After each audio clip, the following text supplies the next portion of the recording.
All right, Eric and Max. How's it going, Max? Good. Yeah? What's new? Um, so I got my plans for the two tanks. So You want to do a plan for 2 fish tanks? well, I've got two because I haven't. So these for this one I did this one first, this plan, but then Okay. I didn't have enough money, so I'm still saving up for that one. But then Yeah. this I do, but I gotcha. this one's the 60-gallon tank. This one, which we Okay. found one online, which is the same price as the other one. Mm-hmm. We've got this one, and because the tanks are about the same price, but the fish, because there's a bit more, will be the prices are around the same, but they're And it's for a freshwater tank? yeah, freshwater. Yeah. And what kind of fish do you want to have in it? So for the big one, I have gourami, angelfish, neon tetra, and guppies. Okay. So gouramis can be aggressive. Yeah. And they can get really big. Yeah, the small ones like pearl gouramis. Okay, there you go. Honey gouramis, which aren't aggressive. Good job. All right. All right. Well, let's go look. You want to go look at my tank where I have an angelfish in there and you can see it? Yeah. All right, let's go do that. And then we'll talk about what we do to make it look good. Okay. Because you want to talk about scaping too. So I'll show you. This is the African tank. Yeah. So a couple of things that so do you notice how quiet it is? Yeah. Okay. That's because it's in my office. I didn't want to do any above water filters. Oh yeah. Because they're really loud. So whatever a filter says to do, cut it in half. So like this filter says it can do a 60-gallon tank, but you got to double it. You got to do more, right? Okay. Are you aware of that? Yeah. Okay. And let's see. Oh, and everybody should know, since we're recording this, we're going to put it on YouTube, right? Yeah. And you're down under. Where are you? Where are we meeting from? Where are you? I'm in Hamilton, New Zealand.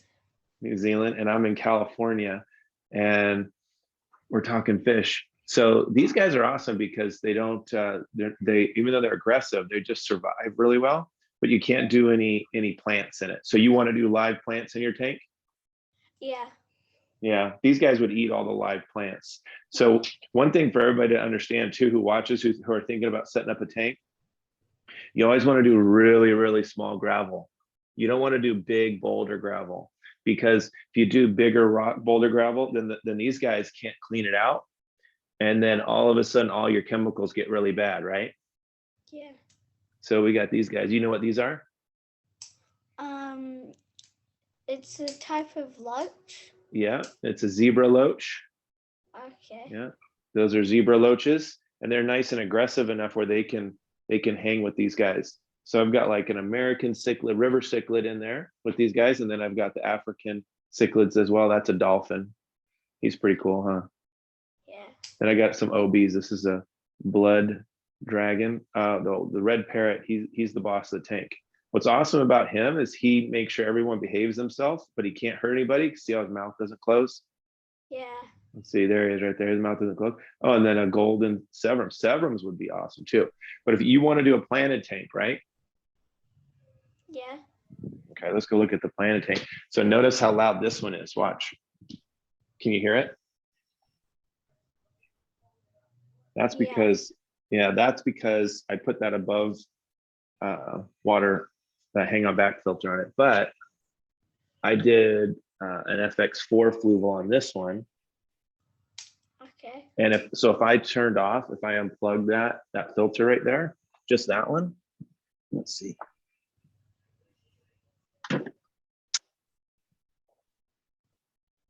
Almost perfectly quiet. Yeah. All right. So let's see. Oh, and I have 2 fluvals on this one too. So what I would do for a 60-gallon tank is I would do 2 of those. They call them fluvals or fluvals, right? Are you familiar with those? Yeah. Yeah.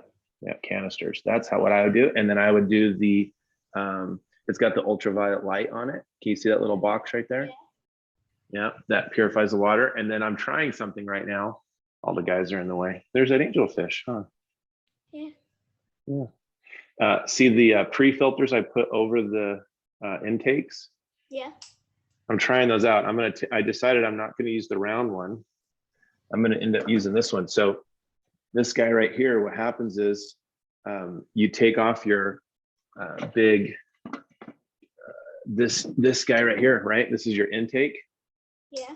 And I took that off, and then over the pipe, you slide that pre-filter, and then your coolie loaches don't go up in there. I found coolie loaches in my canister filter. So now little guys don't get swallowed up in the filter, right? Yeah. Yeah. All right. So this is Anubias, this plant right here. Are you familiar with that one? Yeah, I was planning to get that for my big tank. That's good. Yeah. Yeah. It's so easy to do. It's so easy. You can't really go wrong with it. Yeah. And then once a month I put in Flourish.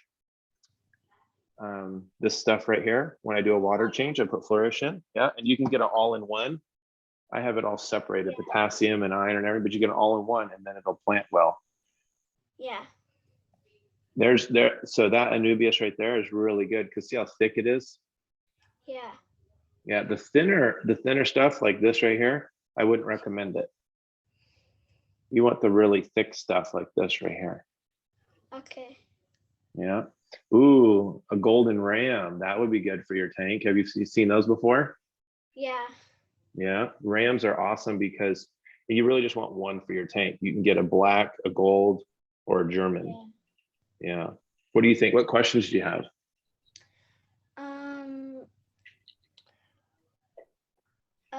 I still don't know what I should do my scape. What should the scape plan be? Yeah. Okay. So for gravel, right? Yeah. Get the smallest gravel you can get without it being sand. If you get sand, it gets caught in your filter and then it makes horrible noises and it breaks your filter. So don't get sand, but get the smallest rock you can, because then the roots, in fact, I don't think you can see it, but if you go under the tank and you look at the tank underneath, you can see the roots going through all the rocks. Oh, yeah. Yeah, it's really cool. So you can get underneath it. I would also say, like I chose dragon rock, this stuff right here.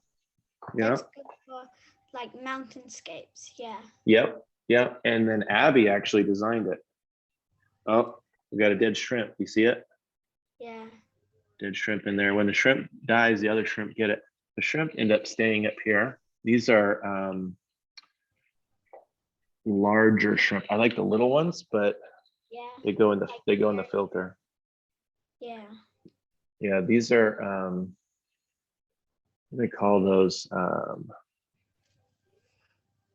want to say, I'll think of the name while we're talking. Okay. But I had to order that rock, and it was really expensive to order it and ship it. That was the only problem. Yeah, those rocks are expensive. And when you buy them, then they send you like a lot of little pieces that you can't really use as well. But I think all the rock in this tank cost me like $100, I think. What kind of rock do you think you want to do? I don't know. I think probably kind of a semi like rounded smooth rock, but still like jagged edges to like look more natural. Yeah. Yeah. The Anubias, what it does, it like this one right here, you can see how the roots grow onto the rock. Yeah. That's what's really cool when it does that right there. But you got to get the really thick kind. You can see that one I actually transplanted from my other tank. Yeah. And I had to tuck a rock underneath it so it'll grow in. And this one, that kind of like you're talking about, it's kind of jagged and smooth, that silver and white one right there. and it's really grown into it. I actually bought it that way where it was already planted into it. Yeah. And then this is a little mini one. You see that little mini? Yeah. Its roots are growing into that rock right there next to it. Oh yeah. And then I have in my third tank, I have manzanita, and it's glued to it and it's growing like out on the tip of it. Yeah. That turned out all right. Mm. Yeah. So when you do a planted tank, you have to make sure you don't do fish who eat the plants. Do any of the fish that you're talking about, do the gouramis eat any of the plants? No. Okay, good. And then I'm doing pathos, the hanging plant up here on the top. Have you seen that before? Yeah. Yeah, that's really cool because when the roots grow, it really helps the tank. It is hard to get it to grow though.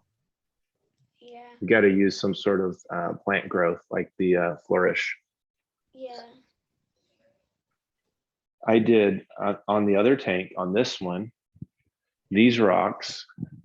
So those rocks we were just looking at were really expensive, but these ones, I just went down to our local quarry, and these are river rock that they sell. And so for a 5-gallon bucket full, I think I spent $5. Okay. So much cheaper, and you wouldn't need that many of them. You just need a couple of them, right? Yeah. And you could even get smaller ones. And then this bag, this little kind of rock here, doesn't actually, the reason I put it in there is just to support the rocks. So the smaller cichlids have a place to go. You can see the catfish down in there hiding upside down. Let's see, there he is. Yeah. Yeah.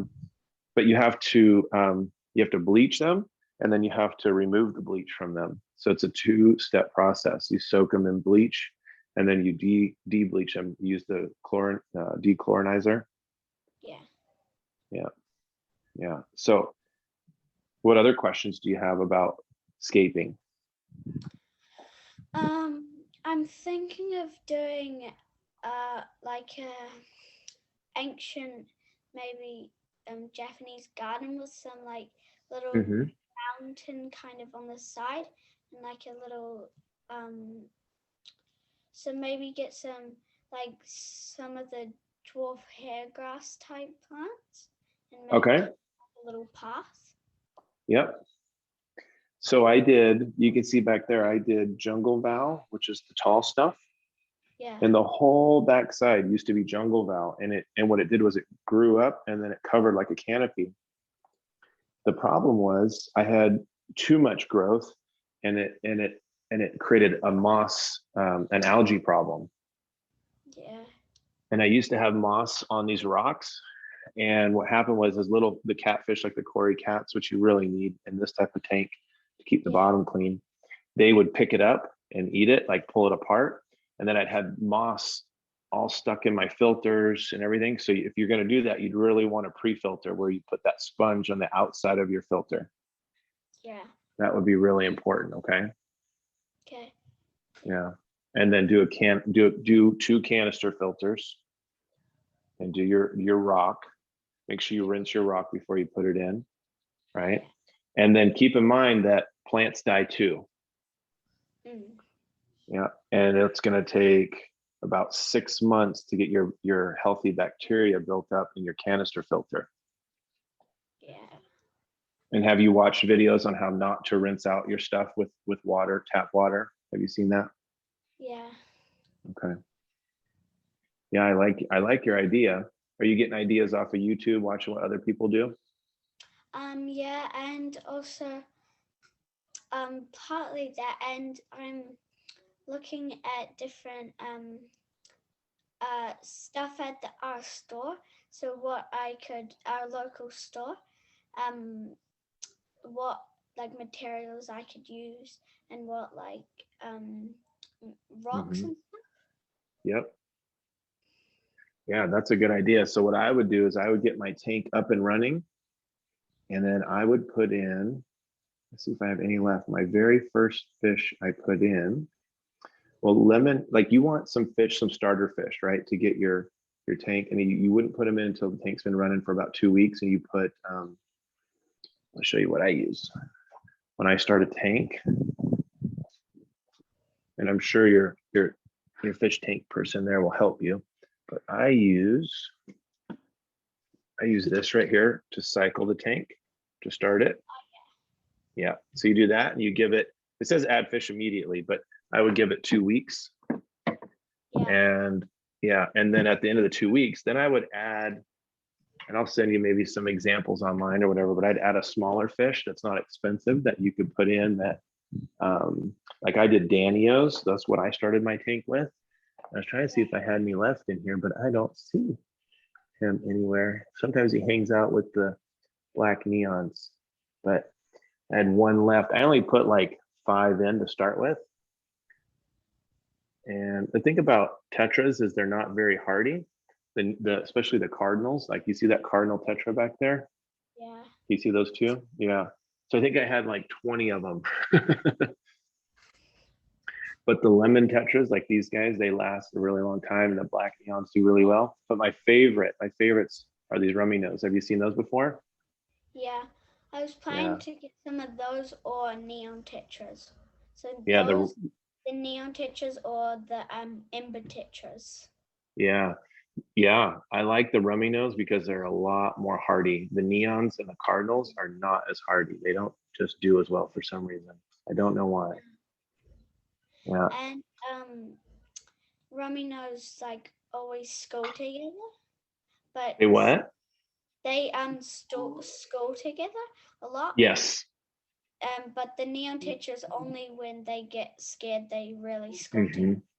That's right. That's right. Yeah. And then I love these. These are African glass fish. Have you seen those before?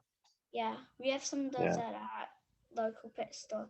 Yeah. Yeah, they're really cool the way they swim, and you can see right through them. They're pretty cool. So they'd be a good fish. Just maybe not to start with, but I would start with either lemon tetras or the Danios. And I guess I must have not have any more Danios left, which is funny. He was the first one I started with. And I had a clown loach in here, and I ended up putting him in with the cichlids. Yeah, I put him in the cichlid tank because he was getting a little too much for the discus. They don't like too much big movement. So like the ram is really good for them because they don't move too much. You can see they're scared. Like, why are you talking right now? Why are you here? They think I'm going to feed them. Yeah. Yeah. Some of them swim up and let me pet them. They're pretty cool that way. Yeah. So you're going to do gouramis and you're going to do angelfish. Yeah. Okay. Do you notice I only have one angelfish? Do you know why I only have one angelfish? Because angelfish are very territorial with other angelfish. Yeah. So I've tried to have 2, I've tried to have 3, and it just doesn't work. They fight all the time. So I end up with just having one.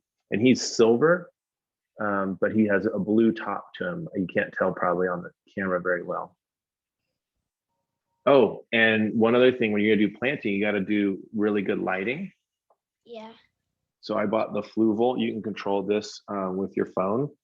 And you can do, make it go really bright. But what I found is plants don't like it too bright. So I dim it a little bit. And then it has a blue, you can do blue, you can make it go purple, you can do all sorts of colors, but you control it with your phone. It has an automatic setting for plant life, but I find that it's too much and it burns the plant. So see how those ones look a little burnt on the tips? Yeah. Yeah, and then back there.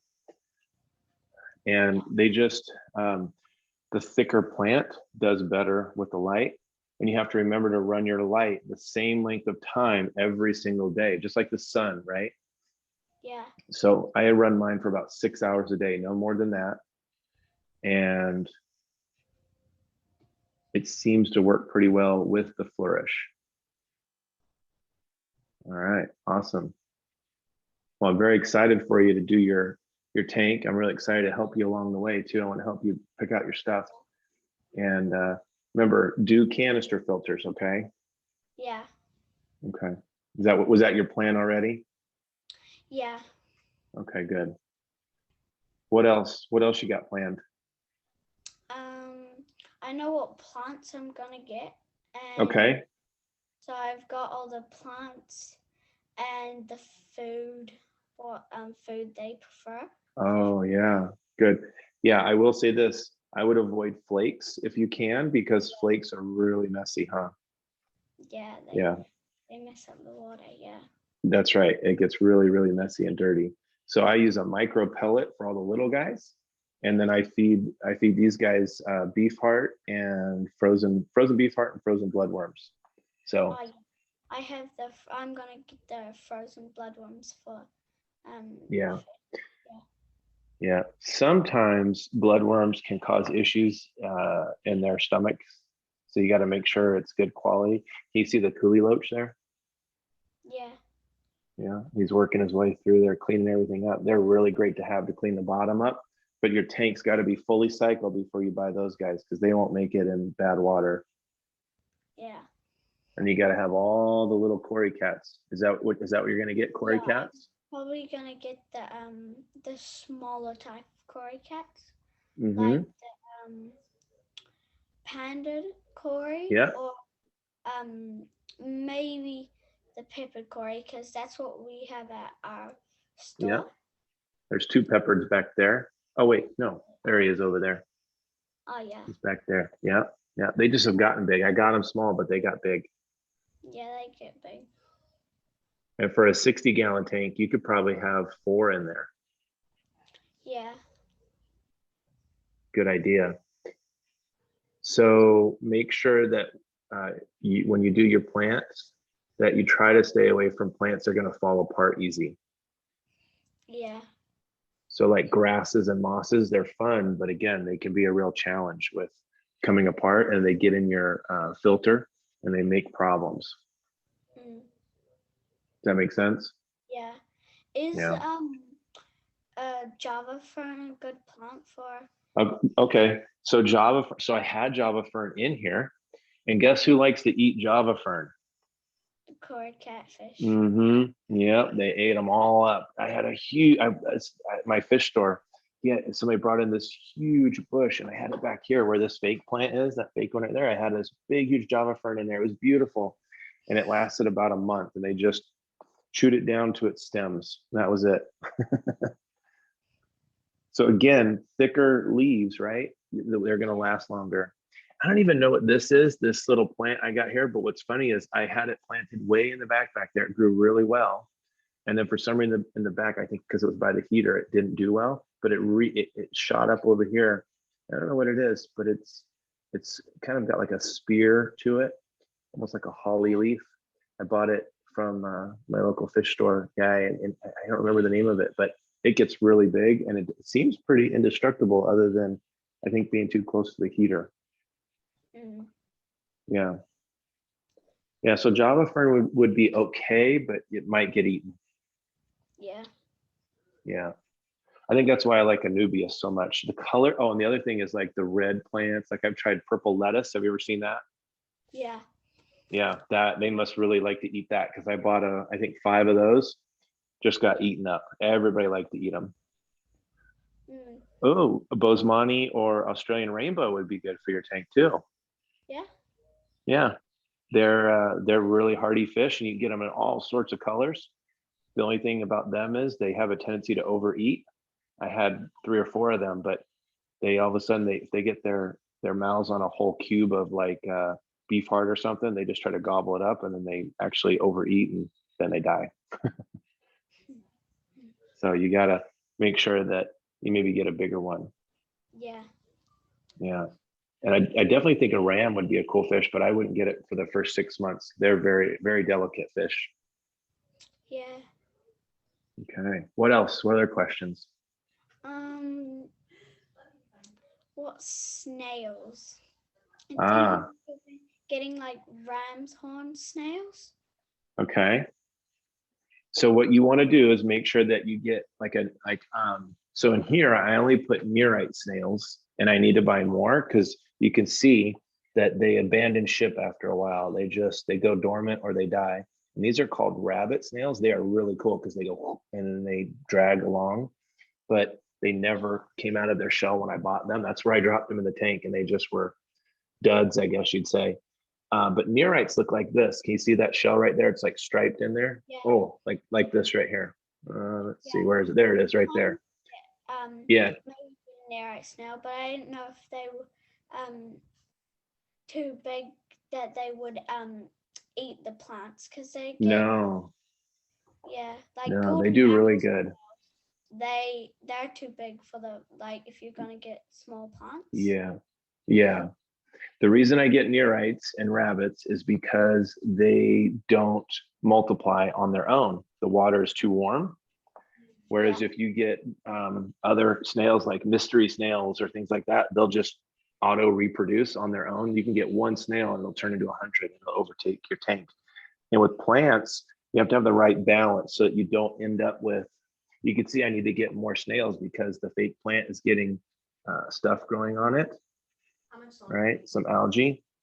And you see some algae in the back of the glass too. So that's why I try to get the shrimp down there doing stuff, but the shrimp insist on just cleaning off the filters. So yeah, they're for some reason picky that way. Yeah. So yeah, I would get neorites. That would be my preference for snails. Yeah. Good idea. You're doing your research. You're doing really good with your research. Yeah. And let's see, lights, water. Make sure you have your gravel in there for a while, run it for a couple weeks. And you could do some fake plants too if you want to help you get going. I did those. Fake plants you can actually take out, you can bleach them and then rinse them off and then put them back in. So I have a formula that somebody gave me. It's very little bleach, you just soak them and they come out nice and clean. Oh yeah. Yep. And then I use a green, you can ask your mom for this. I use a green rag. It's like almost like a sponge rag and it's really coarse. And I use that when I do my water changes to clean the tank, the glass on the tank. Oh yeah. Yeah. Yeah. All right. Awesome. What else? Any other questions? I was going to get like a siphon, you know, the ones that you can buy at this stores. Mm-hmm. So to help do water changes. Yep. Yeah. And you can get different sizes. Like mine is actually rather large because in this tank, I don't take all the rock out to do a water change. Whereas in the cichlid tank, I take every single big rock out and have to clean that one because it's an overstock tank. And I really need to clean the gravel out. This one, what I'm hoping for is that there's enough plants in here that the nitrates stay controlled. And so I can't take everything out to clean everything, right? So I just use a larger vacuum to, really vacuum out the gravel. And then if you notice, I bought black rock, see this black gravel in there? It's actually a fertilizer, but what I realize is it's just small rock. It's literally just black. So this gravel I buy has no black in it when you buy it. But you can see over time as I vacuumed it, the fertilizers come out from where I planted it. So all the plants were planted just in a pot of black fertilizer, and then over time it just mixes in. So I bought a bag of that, and I don't know if it made a difference or not because the size of gravel I got was small enough that I think it works very similar. I think that black, you have to rinse it and everything, but I think it has nutrients in it different than say the gravel. So yeah. Does that make sense? Yeah. All right. Awesome. All right. Well, I'm really excited for you. And what I'd like to do is help you along. So you have my email address, right? Yeah. You can email me questions and we can talk about different plants and what kind of fish to put together and what to put in first as you start going. Does that sound good? Awesome. Okay. All right. My little brother from down under, huh? Awesome. All right. Well, you have a good day, okay? Yeah. All right. Take care. Tell your mom I said hi, okay? Okay. All right. Bye. Bye.